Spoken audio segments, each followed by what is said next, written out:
Hey guys, welcome back to my channel. So today I wanted to discuss that urge that comes up whilst you're studying to actually quit university. Let's get into it. I was thinking about it the other day and it's interesting, but it's such a strong, scary, overwhelming feeling to get. And I was like, wait, this is something that other students would obviously get. Brooke, you're not that special. But that's the thing, it's probably very common, and maybe it would help someone to hear a fellow student actually discuss their experience with it, because wanting to quit university came up for me twice in a very overwhelming way. And I just think it would be helpful for you to understand and be reminded that you don't have to listen to those thoughts or give them power. So the first time I really wanted to quit uni was actually in second year. It's interesting because a tutorial teacher once had a student, they said, who described the second year of your 3-year degree as the Wednesday of the week. Because it's like you're almost there, you're almost at the weekend, it's almost done, but you're stuck in the middle. And I would 100% agree with that. The second year of uni is the Wednesday of the week. So second year for me, I was coming up to halfway through second year, and I was just like, do I really need to finish this? What am I doing? Like, it's pointless, it's a waste of time, I'm restless. I was feeling so restless. And I was really convincing myself that I should actually leave. This was to the point where I actually started to look for jobs online and just see what alternative non-university related options were available to me. This is really interesting because in first year of psychology, I was extremely passionate and I knew exactly what I wanted to do and why I was at university. But you know what? And this is what we all have to remember as students. Fatigue sets in. And it's gonna set in second year because your brain understands, I've already done 1 year and I have 1 year left. You're halfway there. Do you keep going or do you throw away the progress that you've made? Like, it's a very understandable time to be facing all those thoughts and feelings. And it probably didn't help that at the time, all my friends were doing a different degree and they actually were in their 3rd year. So whilst I was stuck in year 2, they were coming up to their graduation, and that just made me feel even more restless because they were excited, they were doing placements and they were excited to go out into the real world and, you know, start their professions. And I was still stuck as a student watching lectures and sitting in my bedroom studying. I wasn't as engaged with the real world and I felt stuck as an adult.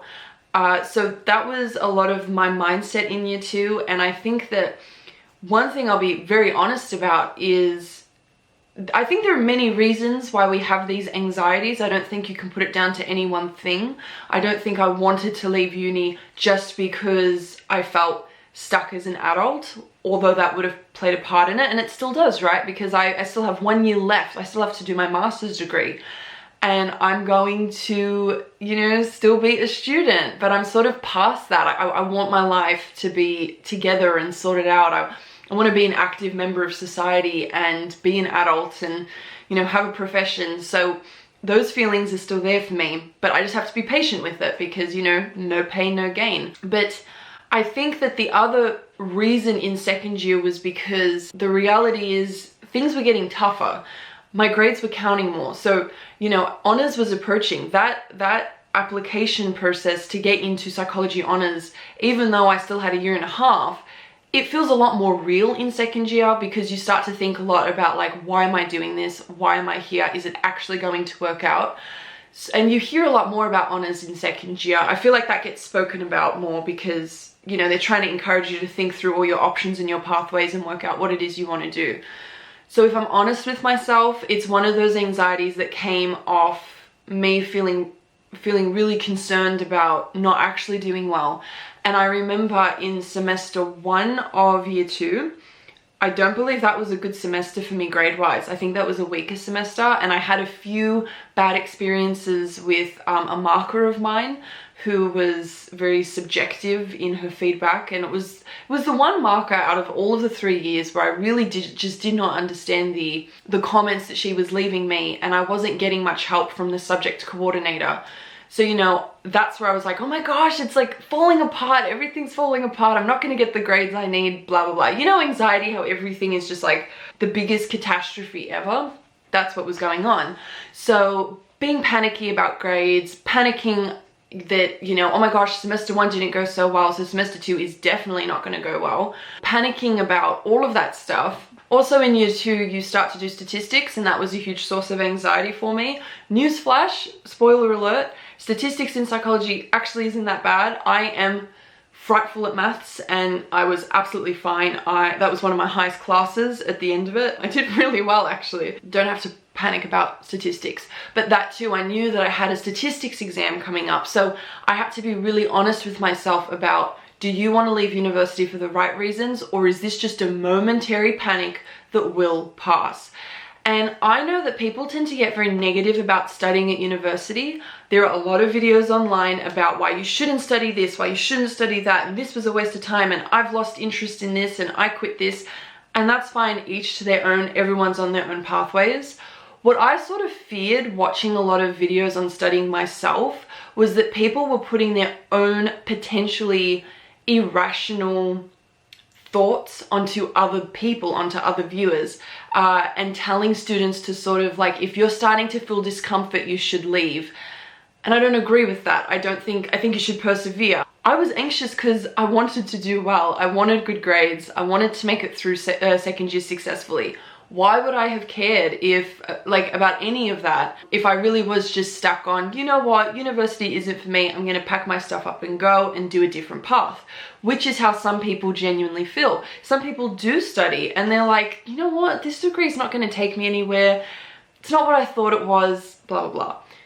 Okay, that makes sense. Those people then will probably pick a different pathway or go into something else. I, however, was really like, this melting pot of worrying about my degree, and the answer to that was to leave. You know, that voice being like, oh, well, maybe this is a waste of time. And you just have to be so careful of that, because anything you do in life, it's gonna be challenging. Those challenging moments are gonna come up.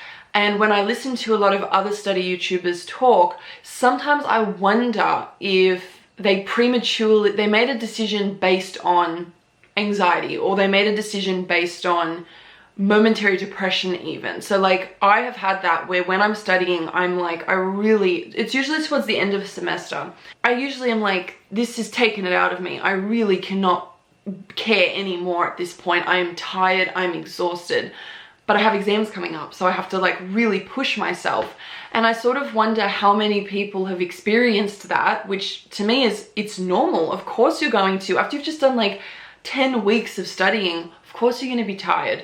You're not going to wake up being like, woohoo, I love my degree. It's going to be a bit of a chore, and that's okay. So yeah, I just get very concerned about those messages being put out there, because I've had those ups. You have ups and you have downs. Mid-semester is when I start to really get anxious, because I'm thinking about like exams and next semester and grades, and you panic, right?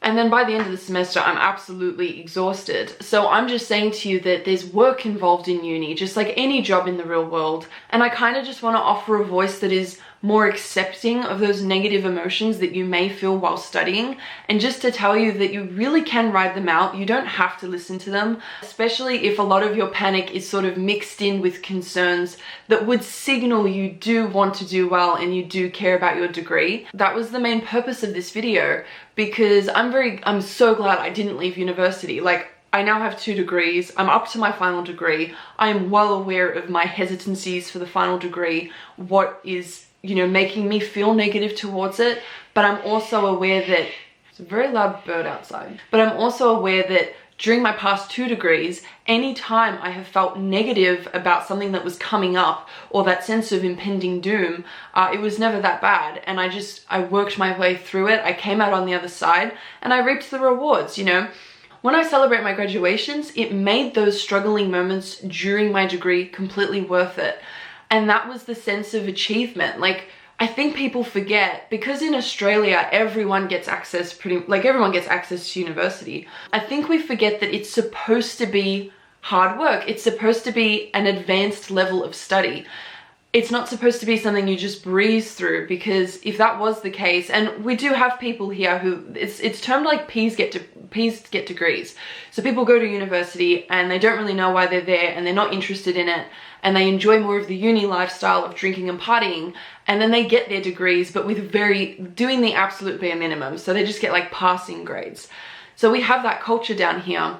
And I think unfortunately that has sort of warped our view of what university is, because everybody after high school pretty much just goes to university, whereas traditionally it was a place where you went to attain a profession that required a higher level of study. And I would hope that you would be interested about that profession in order to go to university. But I guess what I'm just saying is, if you've gone to university because you're like, hey, you know what, I really want to like do law. I think I want to be a lawyer or an arbitrator. Well, there you go. So you have your goal worked out. You clearly have some sort of interest in law. That's why you've decided on that profession. And along the way, you know, you can switch degrees in university as well. So I had it where my first degree was a Bachelor of Criminal Justice, and I worked out along the way what would get me to where I wanted to go, and I got a better idea of what it is I wanted to do. So I jumped ship. I changed up my degrees. So that's all I'm saying about, there are people who literally go to uni and they really can't tell you why they picked their degree at all.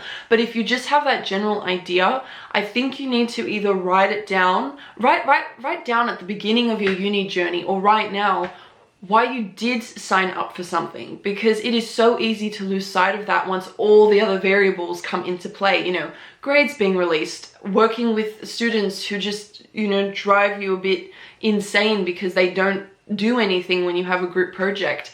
Maybe there are tutorial teachers that you don't like, or course content that you don't agree with, and then you start to become sort of more it's a bit more negative. It's not as happy and exciting as it was at the start of your university journey. So getting in touch with why I was at university is what really pulled me through those moments where I was so convinced that I did not want to study anymore. And the other thing was also looking for work. When I started to look for work outside of university, there are reasons why I want the profession that I want, because the main thing is my passion for human behavior, wanting to help people, talking to people, all of that. Like, the main important motive is there. The others is the benefits of having a profession where eventually, you know, I'll be able to pick my own hours. I'll be able to be more flexible, or the ability to be a bit more in control over my career. And just looking at that, it just reminded me, as I said earlier, of that whole thing of no pain, no gain. So I think it is true that in life, you really do have to struggle before you can reap the rewards and benefits. Me wanting to exit university to avoid any more like stress or challenges, that's me trying to take the easy road out, and unfortunately it's probably not going to work. I mean, maybe it's worked for some people, which is very lucky, but for me, knowing my personality, knowing what I want to spend the rest of my life doing, it's not going to work. I would literally probably end up in a job that I don't like for the rest of my life. And which one of those is more painful?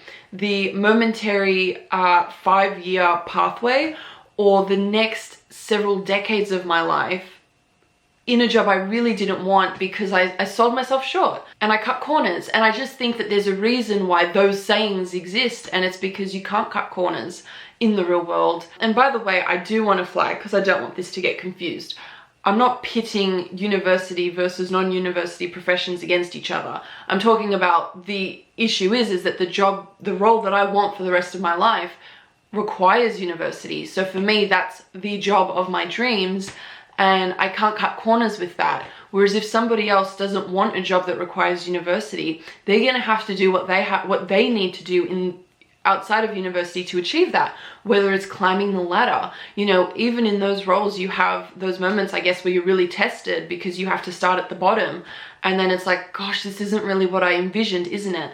But you have to build your way up. So yeah, I didn't want this video to get too rambly, which I think that's what it's become. But I just wanted to say that if you're experiencing moments of thinking or feeling like you really want to leave university, there is, at the end of the day, no right and no wrong. I think life does take you where it's supposed to take you.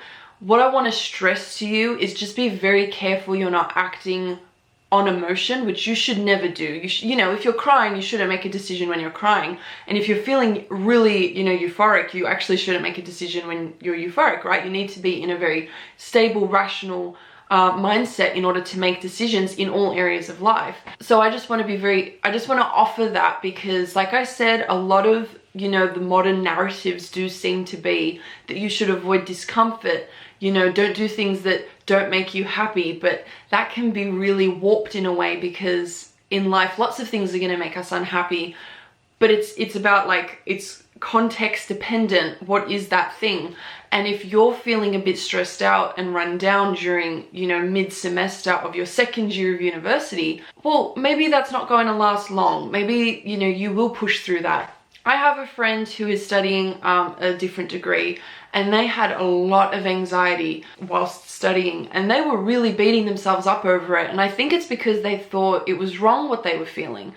It's not wrong. It is never wrong to feel negative emotions. It's just, you just have to accept them, and you have to be like, you know what? Far out, this sucks. This really sucks right now. I can't wait for it to be over. I just wanted to be that voice of reason, because a lot of the videos I've watched, the reasons people ended up quitting their degrees was because I wasn't enjoying it and I felt sad. And I'm like, but you're not really, I guess, divulging to me. If you're not enjoying it because it's not what you want to do, that makes complete sense. But if you're not enjoying it because it's tough and there are expectations of you, that's tricky, because that becomes a dilemma of, is that enough grounds to quit something that you could reap a lot of benefits from if you see through to the end?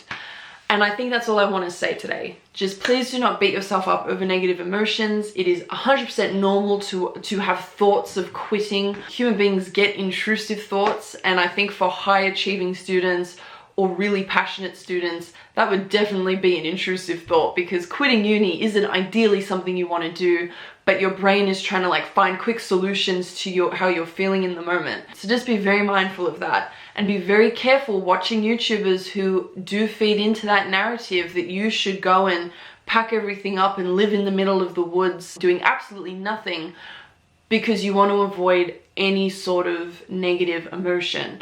I think living in the woods is fantastic, and one of my end goals is to actually live in the countryside. I want a life where I can enjoy nature and be free, but I'm also aware that I can't do that unless I have the funds for it. I can't do that unless I have a job that potentially allows me to do that. So that's an example of, like, right now I am struggling because I have the rest of my life ahead of me, and we forget that when we're young. We are literally all, most likely, between the ages, people watching this video, I'm gonna say even 16, if you're thinking ahead about your career, 16 to 28. Oh my goodness, we have our 30s, our 40s, our 50s, our 60s, our 70s, and our 80s. And I'm gonna be very positive, because I think people should they can live quite old, and your 90s, you have the rest of your life. The only thing that gets me through the semesters is knowing that it's only a 12-week block. 12 weeks ends, and then before you know it, you're on holidays. So that's the mindset, that's the approach I use, and I hope that's helpful. I hope that's a little bit more encouraging. Honors year in particular for psychology is stressful, and that is the year many people either quit or they actually stop their psychology journey and don't progress onto masters. And it's because honors is challenging and it is tough, and I think some people really feed into that, and then they're like, wow, I'm done, I'm tired. I felt the same way. I've taken a break and I'm going to refresh myself and go back. So I just think, don't ever lock yourself into, no, it's over, it's done, I can't continue on this pathway anymore. And that is, I'm saying that if that's the pathway you originally very much wanted to go down. So I've done it myself many times. I've had so many conversations with mom where I'm like, oh, you know, I could do this or I could do that. And it's basically, the truth in what I'm saying is, I want to cut corners. I just want a quick fix. Becoming a psychologist is taking too long. It's too stressful. It's this, it's that. And she reminds me of that. And if I look at where I am now, you know, I have a spot in a master's degree next year, and that was my absolute dream when I started my bachelor's degree.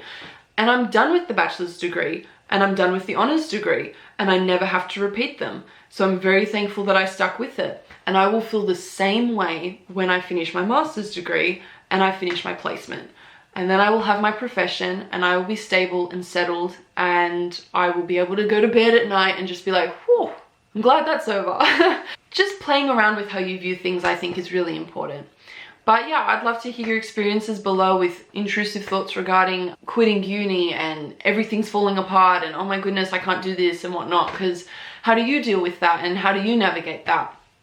I think that'd be really interesting to read about. And maybe you feel differently to me. Maybe you think that when things do get tough and you are, you know, experiencing negative emotions, that you should pack up and leave. And I'd be really interested to hear that mindset as well, because I've only made assumptions about YouTubers that I've watched based on what they're saying, but I've never heard maybe someone explain why that could be the optimal decision to make, and that could provide a lot of insight for other people as well, and then they can make their own decision regarding what they believe. But yeah, I hope this was helpful. In the very least, it's nice to actually talk these things through, and it's even a reminder for myself. Like, I'll be talking and I'm like, yeah, that's true, isn't it? And I'll think about maybe things recently where I haven't applied that thinking, and I can, you know, change it up in my head and actually fix things that, you know, they're not university specific, but they're life specific, and readjust how I'm dealing with those things right now. So that is all for today. I hope you enjoyed this video. I hope you got something out of it. If you haven't already, please hit the subscribe button, give the video a thumbs up, leave a comment, join the community, and I wish you all the best with your university or non-university endeavors. Bye!